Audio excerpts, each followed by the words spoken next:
बिस्मिल्लाहिर्रहमानिर्रहीम। अस्सलाम वालेकुम वीवर्स, आप देख रहे हैं सिरात मुस्तकीम Saudi news channel.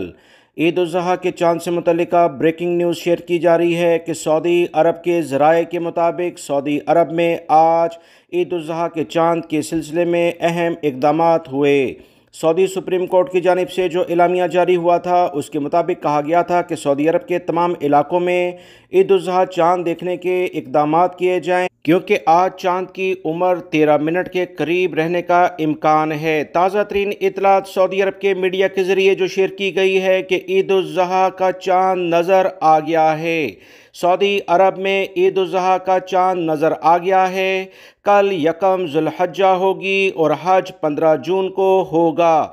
Eid ul Zuha का पहला दिन 16 जून को मनाया जाएगा। सऊदी अरब में ईद उल ज़ुहा का चांद नज़र आ गया है। ब्रेकिंग न्यूज़ आपसे शेयर की जा रही है।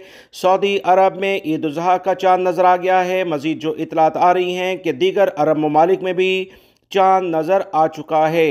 हतमी एलामिया सऊदी अरब की सुप्रीम कोर्ट जल्द जारी करने वाली है। सऊदी अरब के ज़राए अबलाग से जो इतलात शेयर की गई हैं उसके मुताबिक सऊदी अरब में ईद उल ज़ुहा का चांद नज़र आ गया है। आप तमाम भाइयों को एडवांस ईद उल ज़ुहा मुबारक हो। वीडियो लाइक करके शेयर भी कीजिएगा। ताज़ा तरीन अपडेट जानने के लिए मेरे चैनल को देखते रहें, सब्सक्राइब कीजिएगा चैनल को। अस्सलामु अलैकुम।